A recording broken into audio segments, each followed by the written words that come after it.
Não, só frisar, me perguntaram do efetivo russo, é em torno de 700 mil empregados mobilizados na Ucrânia, mas desses 700 mil, não são todos que estão na linha de frente.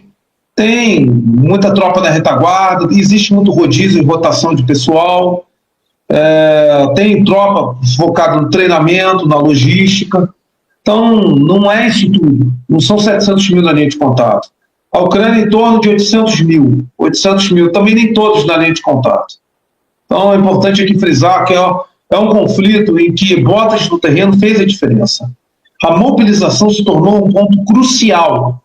Portanto, sociedade, Estados-nação com capacidade de recrutamento, mobilização e treinamento adequado para todo um esforço humano voltado para um conflito de longo prazo e alta intensidade, serão Estados-nações com capacidade de projeção militar no futuro. Porque a guerra contemporânea ela não vai abdicar, se ela for focada principalmente em conquista de território e controle de área, do efetivo e da mobilização. Por isso que, tal como previmos há 3 anos atrás, a mobilização e o efetivo se tornaram pontos críticos. A massa crítica humana é fundamental em guerras de alta intensidade. Tropas compactas, baseadas em superioridade de fogo, velocidade, ligeireza e basicamente conquista rápida de objetivos, não dá mais. Se for, principalmente, choques entre potências, não vai funcionar. Eu diria nem entre potências, às vezes até com forças insurgentes, não vai funcionar. Não vai funcionar. O efetivo limitado dos Estados Unidos e do Afeganistão em relação ao Talibã custou caro. O efetivo limitado dos FDI em Gaza custou caro também para a conquista de toda a área da faixa de Gaza. Hoje eu fiz uma comparação. Pessoal, a operação de controle de área e principalmente de conquista de terreno é tão complexo que as FDI perante uma força insurgente irregular não estabilizaram e não conseguiram controlar a faixa de Gaza, que é menor que a Avdiivka.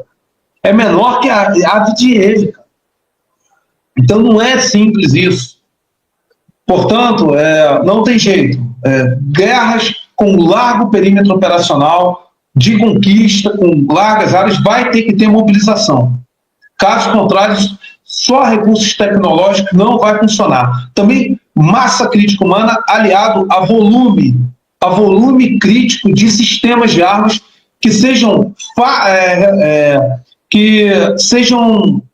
facilmente substituíveis, que tenham grande capacidade de reposição em larga escala. O complexo industrial militar não pode mais ficar sendo capturado por lobbies de indústrias que gerem aditivos e níveis de escala de produção limitado. Porque senão, numa guerra de alta intensidade e longa duração, a capacidade de reposição de perdas e principalmente de inovação com praticidade vai ficar prejudicado. E guerra é custo. Vence também quem tem um custo melhor otimizado.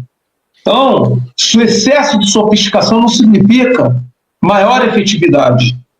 Outro detalhe também que esse conflito mostrou.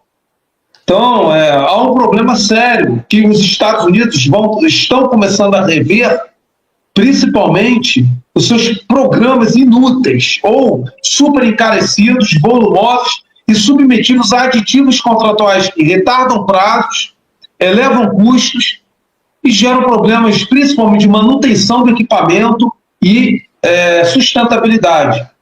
Não dá. Esse conflito está gerando esse tipo de reflexão. Não é efetivo simplesmente você ter o equipamento necessariamente mais caro, não significa que ele vai ser o mais efetivo. A manutenção se tornou um componente crítico em guerras de alta intensidade, ao ponto que os russos, primeira coisa que eles procuraram melhorar na curva de aprendizagem dele é a logística. A logística hoje é próxima da linha de contato. Você tem a logística próxima da linha de contato, você tem a logística de retaguarda, você tem a logística em território. É algo muito mais complexo hoje para os russos.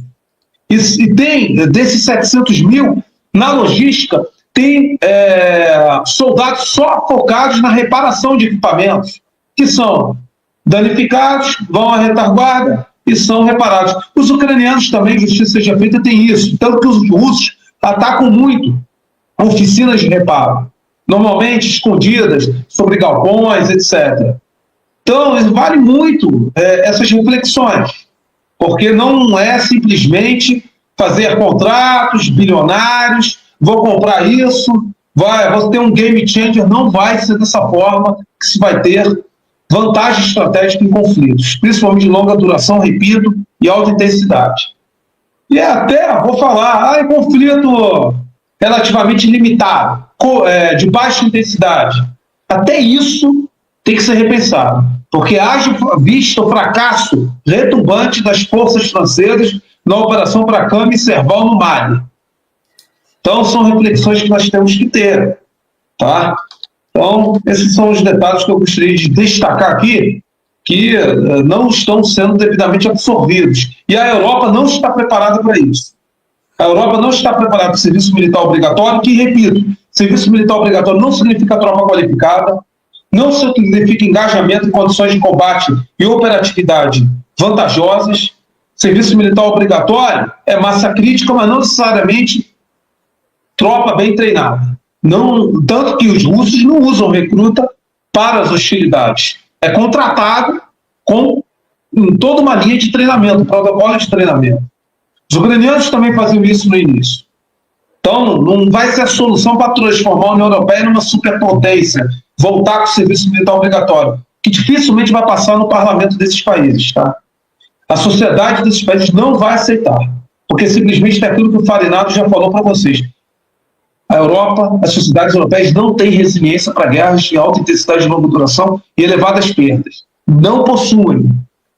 Estou falando que não possuem, não era da cultura deles. Não era da cultura do europeu. Não é. Então, fica aqui essa reflexão desses detalhes na nossa live.